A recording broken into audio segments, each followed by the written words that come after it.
నీలో సృష్టి వ్యవహారం, నీలో సృష్టి వ్యవహారం. అఖిలాండ కోటి బ్రహ్మాండ నాయకా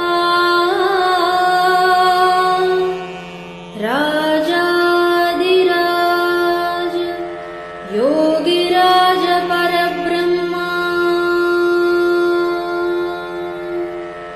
శ్రీ సచిదానంద సద్గురు